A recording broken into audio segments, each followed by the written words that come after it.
New week on the Just Baseball show coming to you late morning on Monday, January 8th, or in the afternoon, evening if you're across the pond. I'm looking at you, Peter Pratt of Marlins fame. Jack, our Just Baseball show, we got a good bit to talk about. Robbie Ray goes to San Francisco from Seattle for Mitch Haniger and Anthony DeSclafani, which was an interesting trade. And I know our guy Clay Snowden called it an MLB The Show trade, and it kind of is. It's big leaguer for two other big leaguers. Jose Caballero for Luke Raley was a straight flip between Tampa and Seattle. Sean Manaea got way more money than I was expecting him to get. And then we played general manager for the Brewers and the Astros. But before all that, Teoscar Hernandez just made the best team in baseball on paper even better.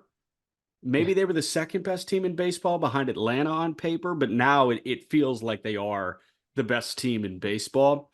That was a late night thing on Sunday night. What was your immediate reaction to that?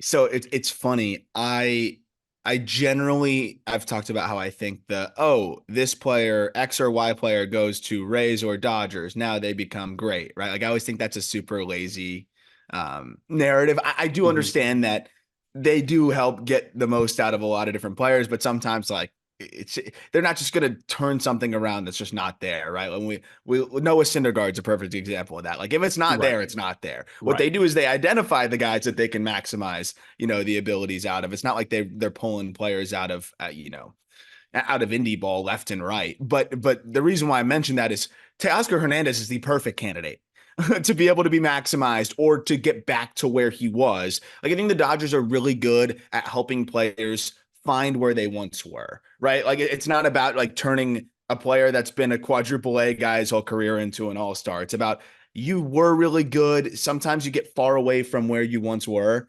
and it's hard to get back there. A lot of times players don't even know what they were doing when it was going right because it came so natural to them. And then when you get away from it, you don't know how to get back to there because you just naturally were there. So Teoscar seems like that exact candidate. He hits the crap out of the ball. He's always been like that underlying data darling, offensively, but the approach can be frustrating. There's certain aspects of sometimes he just does not seem to tap into the power consistently in games. Like there's all these different little things that I feel like he's in the perfect spot to where it can start looking like we thought it was going to look a couple years ago. And we know how talented he is with the stick. So my immediate reaction was very similar. It was, this guy's even more of a Jason Hayward candidate than Jason Hayward was. Mm-hmm. He Yeah. was way better than Hayward was recently. Hayward was really good before he went to Chicago, and then Chicago, the whole thing was not great. That was what, a 6 year stretch? That was 2016 through 2022, and then 2023 he bounces back. With Teoscar Hernandez, we're talking about a guy that was really good in 2022 or in 2021. And then 22, it was all right. And then 2023, it was, and then now 2024, you're looking for that full bounce back. I found this fascinating, man. And at the bare minimum, you're getting a guy that can kill left-handed pitching. Mm-hmm. They're going to get way more than that from him, it seems.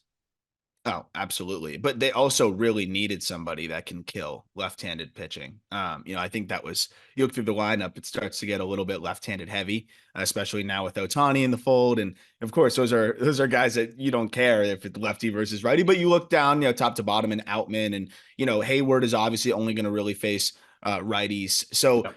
to have a guy that absolutely and if you can get back to where he was even in 2022 against lefties or 2021 against lefties, the numbers are absolutely insane. I think if you look back at 21, that's where it was absolutely crazy.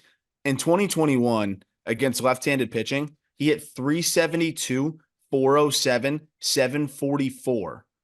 Like if he's doing that against left-handed pitching, the Dodgers are going to be unstoppable. The last 2 years, he's been more of like in the 800s range against southpaws, but still has always been better against southpaws. So maybe being sheltered from righties a little bit more could help him. But it just seems like sliders have chewed him up. And if you look at 2023, I mean, he saw more sliders than pretty much any other pitch.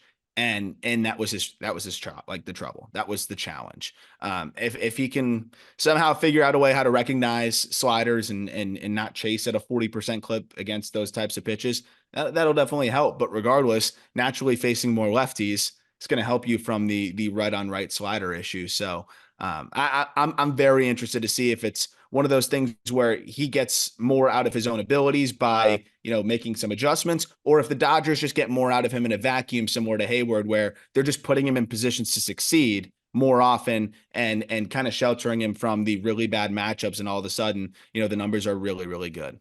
Yeah. Can we play the pound for pound game quick between the Dodgers and the Braves? I'm going to walk through the position. We're going to decide who has the advantage. I see it. I like see the tail of the tape thing, and I'm just trying to decide who the best team in baseball is. I don't think there's a team in the American League that stacks up on paper to those two. No. Game isn't played on paper. The Rangers won the World Series, yada, yada, yada. We don't need to hear it, but we're going to play the on paper game because it's January 8th and we've got a season to look forward to. So we're going to go position by position. I'm going to ask you who has the better grouping. Catcher. With the Dodgers, it's Will Smith and Austin Barnes. With Atlanta, it's Sean Murphy and Travis d'Arnaud. Who's got the better grouping?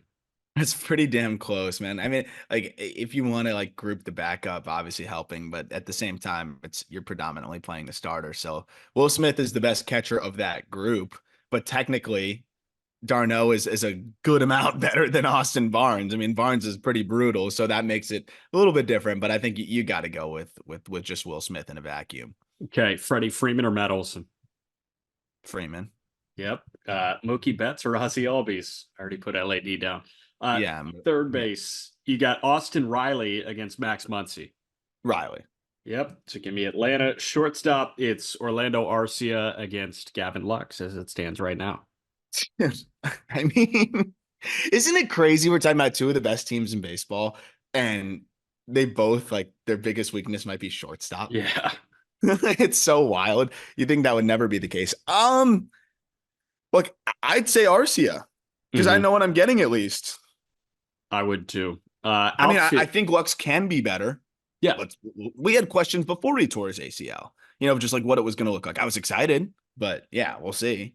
And at the end of the day, like I know fan vote, all that, but Arcia was, I think, deserving of that all-star starting shortstop nod. I think Dansby Swanson like had an argument and he had the star power, but Arcia was comparable and he was just on the better team. So it wasn't entirely a fan vote thing. Like Alcides Escobar was good. I don't think he was deserving when he started that year when Kansas City just voted the world in. Oh, yeah.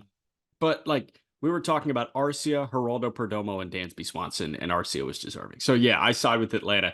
The outfield with the Dodgers, the starting outfield projected right now is Teoscar Hernandez, James Outman, Jason Hayward. Atlanta gets the edge surely because the projected starting outfield is Acuna, Michael Harris, and Jared Kelnick.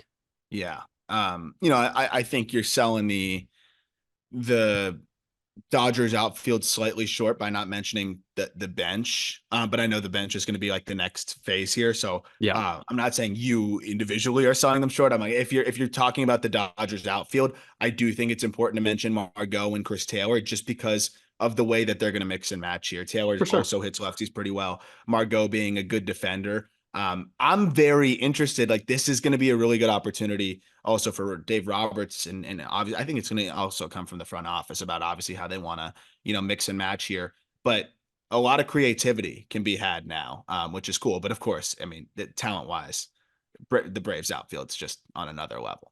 Yeah. DH have already penciled in Ohtani. So yeah, I'd say Dodgers. So. Over Marcelo Zuna. I think that's fair. Yeah, I'd say so. The bench for Atlanta is d'Arnaud, David Fletcher, Louis Guillorme, Forrest Wall as it stands right now. And the Dodgers have Austin Barnes, Miguel Rojas, Miguel Vargas, Chris Taylor, Manny Margot, Michael Busch that they can turn to. I think the Dodgers run away with that thing. Yeah. Starting rotation. For the Dodgers, Yamamoto, Buehler, Glasnow, Bobby Miller, Emmett Sheehan with like Stone as the reserve. Atlanta, Strider, Fried, Morton, Chris Sale, Bryce Elder. Okay, so going into next year, give me the Braves rotation. I think so too. I love I think Walker's going to be great, of course, and I think Glasnow is going to be great, and I think Yamamoto is going to be unbelievable. But like we're talking about, Walker coming off of a long layoff. We're talking about Glasnow who never throws more than what he threw last year. And then Yamamoto, like maybe there's a little bit of acclimation period. I don't think there's going to be too much of it, but at the end of the day, he's, he's hasn't thrown yet here. And then Bobby Miller is a second-year pitcher, and Sheehan's pretty much a rookie. So I think the rotation could be phenomenal, but I feel a lot safer with Atlanta. I do too. I wonder about sales availability, but Sure. Fried and Strider up top, just knowing that you're going to get, and I know that Fried was dealing with, what was it, a finger thing for a Yeah, while? it was a blister thing. Like it was a recurring blister. I'm not, that's not something I think is going to spill over into this year. No, Strider, like, I know you're getting, 180 innings of top flight pitching and you're going to get Yeah. 250 punch outs. And Fried, like, that 1-2 feels more comfortable than any 1-2 you're going to concoct for the Dodgers, whether it's Yamamoto and Walker or Yamamoto and Glasnow. I'm with you. Bullpen. Where do you stack up here? Right now, the Braves is Raisel Iglesias, AJ Minter, Reynaldo Lopez, Joe Jimenez, Pierce Johnson, Tyler Matzik, Aaron Bummer. With the Dodgers, it's Evan Phillips, Gratterall, Caleb Ferguson, Joe Kelly, Vesia, Yency Almonte, Blake Trinan. Um, It's kind of a wash for me. Like, I will let you sway me. so here's the thing. I love trying in multiple shoulder procedures. You don't know what you're going to get from him. Phillips, you hope he can repeat what he did last year. Gratterall being, what he was last year was absolutely huge. Yeah. But Ferguson, Kelly, I mean, Kelly's underlying data is really good, but Vesia, Almonte, like those guys were mostly disappointing last year. Uh, in terms of like, I think who I know and who's like kind of established as like, yeah, having pretty consistently good years, I feel like it's the Braves bullpen. But at the same time, like the Dodgers may be a little bit deeper. Like Bummer, you're hoping for a big bounce back. Stevens, we haven't really seen much of him since they signed him from Indie Ball. Matzik was out the whole year pretty much. I think it's a wash. I honestly think it's a wash. Okay. So if we call it a tie, we've got 10 categories. The Dodgers take 5, Atlanta takes 4, and there's a tie in the 5th, which is relief pitching. So that shows you that this is going to be Tyson and Holyfield when these two match up. Yeah, which I'm excited for. I'm very excited for that. What was your immediate reaction to the Robbie Ray deal? Robbie Ray goes from Seattle to San Francisco for Mitch Haniger, reunion in Seattle, and Anthony DeSclafani. It was a vet for 2 vets. And Seattle ends up saving some money. Robbie Ray is owed, what, 80 over the next 4 years or so? I'll get the contract in front of me in a moment. But San Francisco is getting a guy that will be back likely before the All-Star break, and you still have multiple years of control. He signed a 9-figure deal off of a Cy Young, but obviously I've got my concerns. You have your concerns about Robbie Ray's ability to stay in the strike zone, and who knows what it looks like. Last time we saw Robbie Ray on the mound in a big moment, Yordan Alvarez hit a ball 480 feet against him down the right field line, and it was a well-placed slider that Yordan just beat him on. They get their corner guy. I think we were looking for a better corner guy than Mitch Haniger, but Haniger has had success in Seattle. And you feel a lot better about relegating DeSclafani to the 6th spot in the rotation than you do a $20 million pitcher in Robbie Ray, I'm sure. Yeah, and I think ultimately DeSclafani was coming over just to offset some of that money, and it is what it is. But at the same time, we were talking about the rotation, and look, if something comes across the table and the Mariners have an offer where they can turn a Wu or Miller into somebody that can really change the ball club, then maybe they can feel a little bit more comfortable about it, knowing that DeSclafani is available from day one, whereas Robbie Ray, you're waiting to see when he will be eventually available. I don't know if they're gonna use DeSclafani as that plug-in guy if they trade somebody. I think he really is rotation depth because they kind of traded away some of that rotation depth over the last couple months, even just like emergency arms that they could end up sticking in there. If Emerson Hancock's not able to step in and help if somebody goes down, it's a steep drop off from there. So having kind of that swing man available is important in DeSclafani, and I think several of their guys will be on innings restrictions to a degree. Some of those young arms, so. I think that side of it's interesting. On the Robbie Ray side, dude, I really like it for him. And we know home runs have kind of been the issue, Yeah. right? And I know Seattle is a pitcher's park, but if you look at like home run factor, like in terms of ballpark factor, where home runs are a little bit more, I think attainable. it's still Seattle, right? Like you go to San Francisco. I mean, that is one of the most difficult places in the entire sport to leave the yard. So I know that the home runs were a little bit of an issue for him still, even in Seattle. But now you're putting him in a place that's even more difficult to go deep in, and that should help. But you look at what he did in 2022, man, like a 3.71 ERA. I know we were like, oh, come on, he's got to be better than that after the Cy Young, but a 3.71 ERA in 189 innings. Yeah. That's still really solid. And you imagine, you move him now to a place where instead of those 32 home runs he gave up, maybe that number drops to 27, 26. Yeah. You probably imagine that ERA somewhere closer to the mid threes. And I know it sounds like the contract would have been bad to inherit off of that injury and everything, but we've talked about how much the market has changed, Jack. Like, what is it? What was the deal? 5 years for 15 or 115? It was 5 for What is it left? 115. So Yeah. So what's left on the deal? he's got this year at 23 mil, and then he has an opt out. He can opt out of 2 years with 50 remaining. So he effectively has 3 for 73 remaining, but an opt out after the first year. So he can opt into the final 2 years 50, or he can hit the market again after this coming year. I have to assume he's going to opt in because he's going to miss half the year. He had TJ this past spring. Yeah. So he's back at the All-Star break. You get him for 3 years, $73 million. You're going to get 2.5 years worth of pitching out of him. So this is what I would say. Assuming he doesn't get hurt at the end of last year, let's say he hit the free agent market after 2022. So you'd have the Cy Young performance in 21, and then you'd have a step backwards in 2022. Let's say let's just pretend it was a 1 year deal, right? Yeah. 3.71 ERA as like the disappointing year, quote unquote. And over those 2 years, tossing almost, what was it?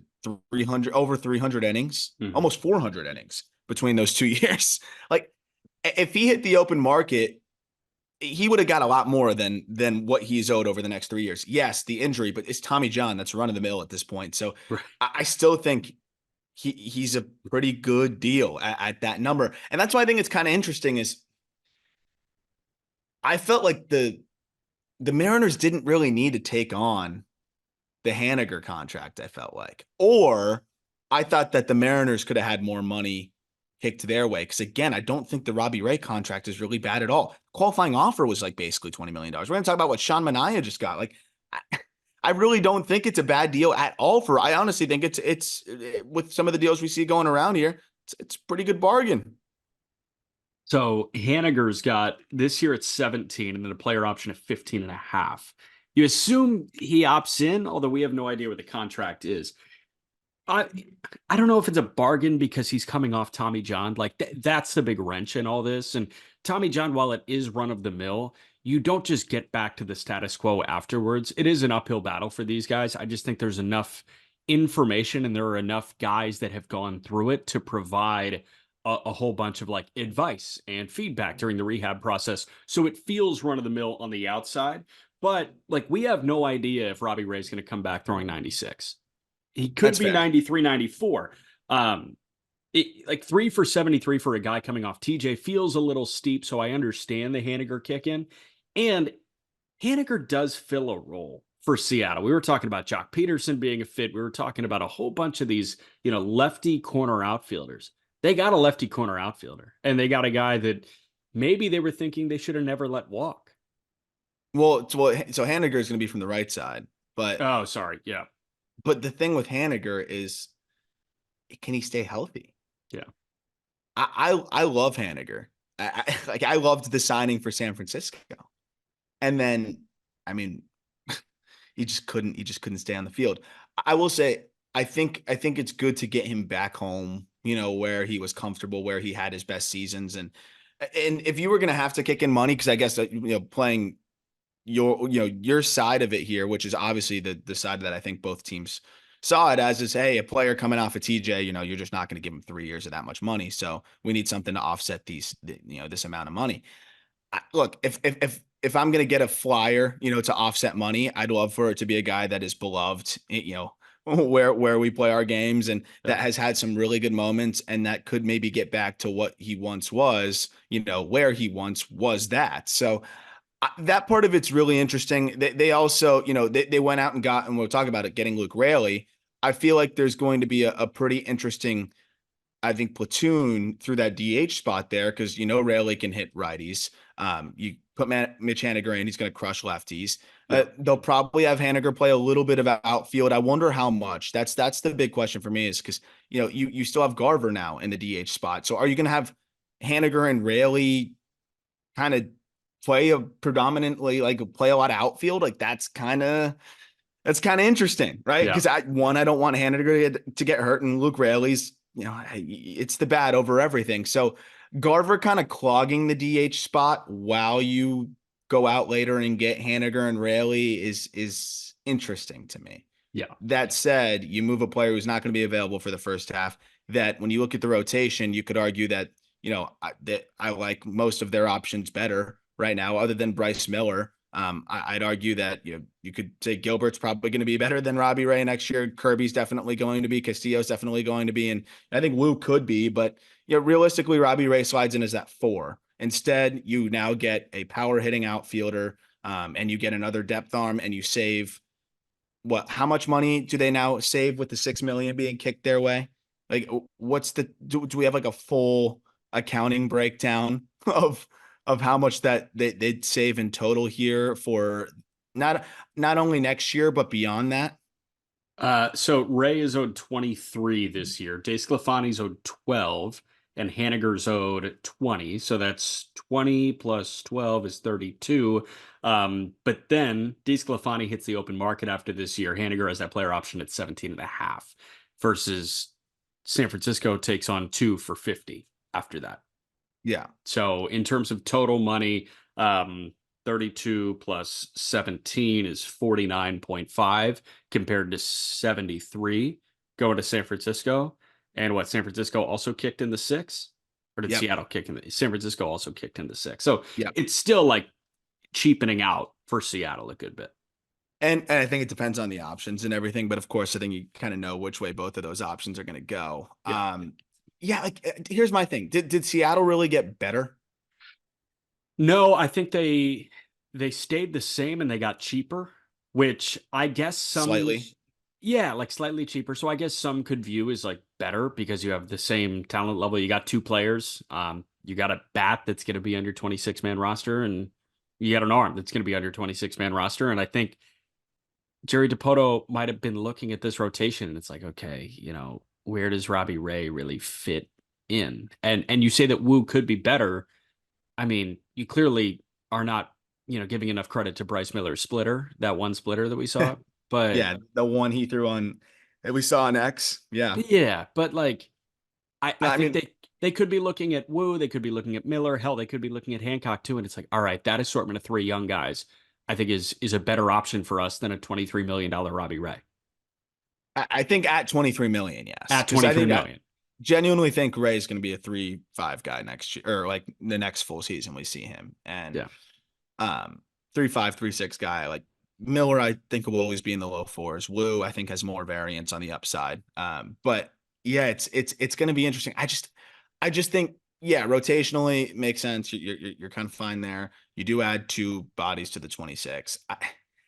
I just think the upside, is capped a little bit there now. Where it is. You're getting a platoon guy that's really can't play much defense at this point and has back problems and gets hurt. After you just signed a catcher who can no longer catch, which is fine. I love the signing, but you just signed a catcher who can no longer catch to clog your DH spot, and then you go out and get another outfielder who doesn't offer that much defensively either, if I'm not mistaken, and also is somewhat limited. So like. I feel like they took some versatility and they took some flexibility that the lineup had, especially by trading Caballero. And I know that they're trying to add offense, but I just feel like they're clogging their lineup up a little bit now. And I know Rayleigh's not a total liability defensively, but he's not great. He's fine. You can plug him in center in an emergency. He's fine in either corner. He could play a little first. I guess that makes him less of a clog. I do wonder if the plan is to start cutting into maybe Ty France at bats, or do they end up trading a Ty France and Luke Rayleigh ends up playing first, or are they going to mix and match even more now where, Rayleigh and France are splitting at bats sometimes at first base. And then Raley splitting at bats in the outfield sometimes, and Haniger splitting with certain guys. I don't know. Like I'm really interested to see like what their plans are here, because that could make me feel a little bit better about it. Yeah. But I don't know. It's just they're putting a lot of faith, I think, in Luke Raley and Mitch Haniger here, which is just not really something I'd want to do, especially when you look at what Luke Raley did in the second half. Yeah, I hope Scott Service has his talent already. Haniger was 2 defensive run saves, -3 outs above average in the outfield last year. Like, which one do you like? You like DRS for infielders, outs above average for outfielders? Yeah, I will say the fact that they even threw Raley in center, I think, is indicative that he's like capable of playing Yeah. solid defense. Right. So those were Haniger's numbers. So, we'll see how they do that. We're gonna get to that Rayleigh Caballero trade in a moment, but just yes or no question. Are the Giants stuck? I think this was a move that made them unstuck to a degree, or less stuck. They I took on genu- money. They're just striking out on all these big ticket free agents when they have all this money to spend. So Sure. if they had a Correa, or if they had a Machado, or if they had an Otani, I would feel like they were unstuck. But right now I'm looking at this lineup and this rotation and hell, like this farm system, and I'm like, they might be stuck. Here's my thing. I think this is the first move to wiggling out of being stuck, because you now unload an outfield contract that just was not good for you, obviously, and now put that money basically towards the rotation, which if you go and look at what you would have had to go out and spend in free agency to get a player with Robbie Ray's upside and really capable of doing what we were talking about, right? 100 and I know he'll be on some sort of a limit off of the TJ, but let's say 160, 170 innings, at a 3.5, like that's always going to play. And in this market, that's really hard to find and super expensive. I think now they go get that. They pretty much have their number two once he's healthy, which is pretty important. We were talking about it, like after Logan Webb, like who do you plug in there? Anyone else was going to cost you 100+ million. So now either you spend that money on another arm and make that rotation really solid, or you can put that money towards, strengthening the lineup a little bit. We talked about it though when we did the GM episode. We thought the lineup was fine enough for now. So, I mean, looking at it from that lens, I think you can go get another pitcher now and spend a little bit extra and swing for the fences. Maybe go get another lefty. Like, why not Imanaga? And we talked about that. Like Imanaga, his biggest bugaboo is home runs as well. Put him in the place where they're hard to hit. Now you got two guys with their biggest bugaboo being home runs. You put them in a place where it's almost impossible compared to other ballparks, and maybe you get more out of those guys. But those are clearly your 1, 2, and 3 instead of Logan Webb, Ross Stripling, Kyle Harrison. It's Logan Webb, eventually Robbie Ray, and then Shota Imanaga and or Blake Snell and or whoever else you can try to corral. Right. Yeah. Okay. I can see the vision there. Tampa and Seattle made a deal. It was Jose Caballero going from Seattle to Tampa for Luke Raley. And you mentioned that Raley tapered off in the second half, but Raley was really strong in the front half, especially against right-handed pitching. And that's a lefty masher. What the Rays needed, especially with the Wander Franco news, which we talked about last week, is a shortstop plan. Yep. And are you going to run Taylor Walls out there every day? You don't want to. Caballero does that. Caballero is a good defender at shortstop. He is a well above average defender at shortstop. Caballero swipes a bunch of bags. The OPS is not good. Doesn't really matter. He does everything else to make himself valuable. And I think Tampa probably just saw Raley as surplus and figured, all right, let's move him to Seattle, and Seattle gets their, platoon bat probably. Yeah, and again, I think with Seattle, it's interesting because I think they just wanted more offensive upside when you're looking at Caballero mixed in with Luis Arias and Josh Rojas. I think it's all just the same. Yeah. Yeah. We need to throw in a guy here who can maybe hit us 25 bombs. Right. Well, and you throw Haggerty and Dylan Moore into that too. It's just a hodgepodge of the same thing. And Ryan Bliss, and it's just like, okay, all right. Like we don't need another one of these types of guys. I will say Caballero is probably the most useful of that group if you don't have a shortstop, but the Mariners have a great shortstop, right? So I think that's why the Mariners said, okay, let's cash in on probably the more valuable of all of these guys and turn him into a guy that, can give us 850 OPS, hopefully against righties and have that be something that, they can platoon their way to success. With the Rays, I don't know if that move was going to be in the works already, but it was interesting that like shortly after we talked a little bit about Wander, and then more details came out that make it even further reprehensible if it's true, and to the point Yeah. to where it's like the Rays are probably looking at it and saying, all right, this ain't getting solved anytime soon, and it's just looking uglier and uglier by the moment. Right. It seemed like shortly after those details came out on ESPN, um, that trade went down, right? It was like a couple days later. So Yeah. I don't know. I don't know if that was them kind of realizing like, okay, let's go get somebody now that we can plug in at shortstop, because it's definitely not happening this year with him. He might never play again. Regardless, just looking at the roster situation in a vacuum, I'll put your prospect hat on, Jack, because Rayleigh had a 95 WRC plus in the second half. Yeah. I think that the Rays probably still believe that he can be somewhere between the 150 he was in the first half and the 95 he was in the second half, especially if you shelter him from lefties. Yeah. But the Rays, you talked about a surplus. I think that was the really key word there, right? Like they have a surplus of Luke Rayleigh types. Yes. And be honest, because we do tend as prospect guys to sometimes, overvalue like what a prospect can do in their rookie season. But would you take any of these guys to have a higher WRC plus than Luke Rayleigh in 2023 or 2024 if they're given consistent at bats? We'll go Jonathan Aranda, Curtis Mead, Austin Shenton, and just those three. And you know who I'll throw in there, because then went out and traded for him right after? Richie Palacios. Yeah. Okay. Would you take Luke Rayleigh or the field? I would take the field. And I'll tell you the two that I'm taking, Aranda and Mead. Shenton, I think, can provide value. I don't know if it's 110, 115 WRC plus value, which is he's a great insurance policy, though. Exactly. Aranda is overdue for 130 games in a major league season. Aranda annihilated AAA pitching last year. Guess what he did the year before that? He annihilated AAA pitching. Like, there's no need. He is the better version of Michael Busch. Like, he's the guy that it's like, for the love of God, get this guy in the lineup every day. And Aranda is a lefty bat that plays very similar positions to that of Luke Rayleigh. So Aranda, I feel really good about. Mead, righty bat, so I guess like kind of different conversation, but Mead is deserving of every day at bats at the major league level.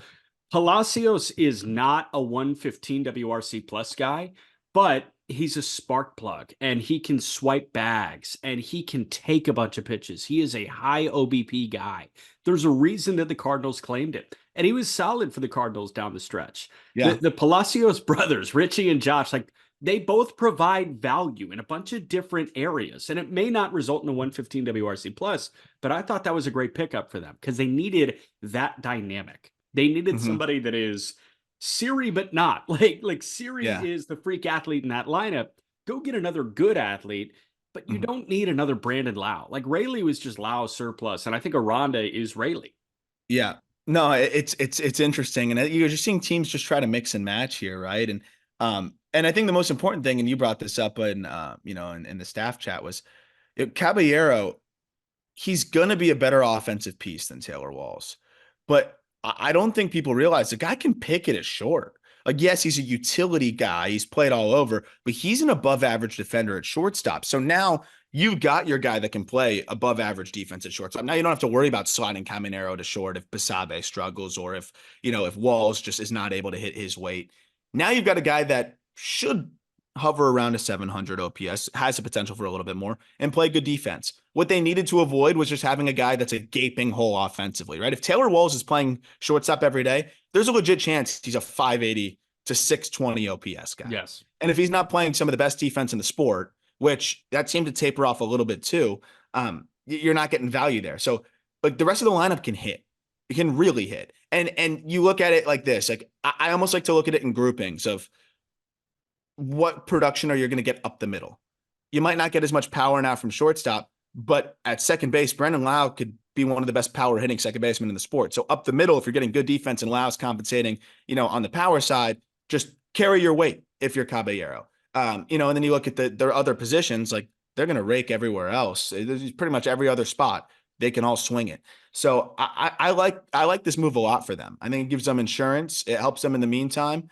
And it's easy to see how they could see Luke Rayleigh as a surplus to a degree. and feel pretty good about all the other options they have, especially when Harold Ramirez is right there. And I Right. honestly think that's the last name I should have thrown in there. Who do you have more confidence in having a higher WRC plus next year? Harold Ramirez or Luke Raley? They're the same. I would probably pick Harold Ramirez.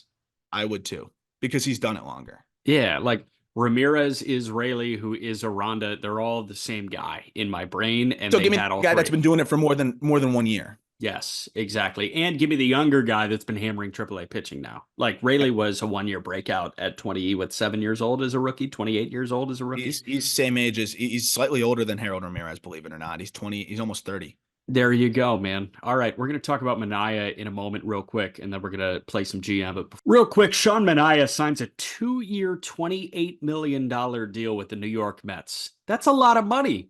The weirder thing to me was he got a player option. It's a 1+1, 14, and then 14 on a player option on the back end. Sean Manaea is about to turn 32 years old in literally 2 weeks. And he got a contract for his age 33 and 34 season, pretty much.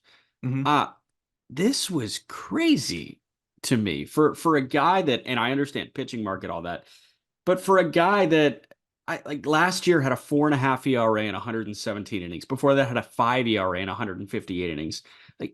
He was good in 21. After that, he was disappointing with San Diego, and then he was just kind of an afterthought as a swing man. He had 27 appearances out of the bullpen last year for San Francisco. What are the Mets paying for here? I think a popular commodity in the middle of the market, if that makes sense, right? Like we're seeing these numbers elsewhere, and that's going to drive everything else up because now everybody's saying, "Oh shit, I ain't paying 180 million for whoever or 200 million for whoever. I'm going to go pivot to somebody that could still be a four starter for me, maybe even a little bit better if it all clicks, and is going to cost me far less." A lot of teams had that thought process, and I think a lot of teams started bidding against each other on Sean Manaea. I also think that, and I'm trying to find if I'm able to see like what the velocity is by role, because I think something that was encouraging and I think had a lot of teams interested in Manaea was the fact that his fastball velocity was back up 2 ticks last year.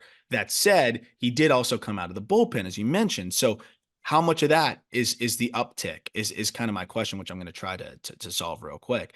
But I mean, in this market, is it really that crazy considering that he's probably going to give you at the very least a mid fours, I think, this year or something around there?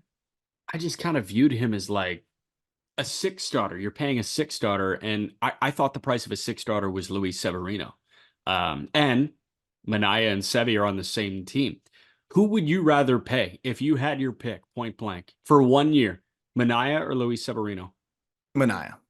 Really? Because Manaea didn't get obliterated last year the way that Luis Severino. And again, Manaea is heading in the right direction in terms of the stuff being a little bit better. So I do think that helps. Yeah. I mean, I just like Severino was still sitting 96 last year, and maybe this is And me placing too it's much almost stock more with that. concerning, right? Like, I Right. know it's almost like you can look at it like through two different lenses and both are valid, but like, there's just something about Severino going out there, just throwing 96 and just getting bombed Yeah, that just like, I don't know. There's just something about that just man. didn't. Yeah, Yeah. I don't know. I just thought the price of Manaea and the price of Severino and Montes was going to be the same. And Severino got one for 13. Montes got one for what, 16 with Cincinnati? And here Manaea is getting two for 28 effectively. I was like, wow, I thought this guy was a 1 year deal candidate. So I guess I was just Well, surprised that he got multiple years. yeah, I guess because a little bit less, I think a little bit more, I would say, track record over the last 3 seasons, right? Both those guys that you mentioned, Severino missing absurd amount of time, and then Montes obviously fresh off of a shoulder issue where we haven't even really seen him throw at all. Whereas Montes, you got 180 innings in 21, or excuse me, sorry, Manaea, you got 180 innings in 21. You got 158 innings in 22. And you got 117 innings. And the only reason why he didn't throw more is that he was that swingman type of role in 2023. So at least you have and a left-hander here. So you have a lefty who's going to eat some innings, who has I think shown some better things. He also had a pretty nice finish to the year, which I think does help his case a lot. If you kind of look like how he trended at the end of the season, I think that side of things really kicked him over the edge. And you look at some of these final starts where he actually was throwing pretty hard, man. And it wasn't just the fact that he was coming out of the bullpen. I know it's a small sample size here, but they threw him back in the rotation for his final 4 starts. And in those final 4 starts, he averaged 93 with the fastball. His final 2 starts, he averaged 94 with the fastball. And final start of the year against the Padres, 6 innings, 7 hits, 2 runs, no walks, 8 Ks. Before that, against the Dodgers, 7 innings, 3 hits, no runs, no walks, 2 Ks. At Colorado, 5 1/3, 8 hits, 3 runs, no walks, 3 Ks. And then against the Guardians, a solid start as well. So you have a final 4 starts of the season where he throws to a 2.25 ERA, but more importantly, he throws 100 pitches, fastball averages 93, 94. Maybe he found something down the stretch there. Yeah. And that part's interesting to me. He had a 4-inning like spurt against the Red Sox, 52 pitches, 4 2/3 of 2-hit shutout ball, averaged 96 on the heater in that outing. So, Damn. and he gets great extension. So I think the Mets might be looking and saying, hey, this is a positive trend here, and maybe we can get a little bit more out of him, and he could be a 3 starter for us potentially. Yeah, and he's a Boris client, so maybe Anything that, anything to cozy up with Boris. right, I'm sure they're So happy to do. I bet it was combination of him being a Boris client and him selling the Mets on him finding something at the end of the year that resulted in that. And I'm sure Boris did a good job of selling that. I'm sure that guy knows how to position his clients better than anybody in baseball history, better than anybody in sports history.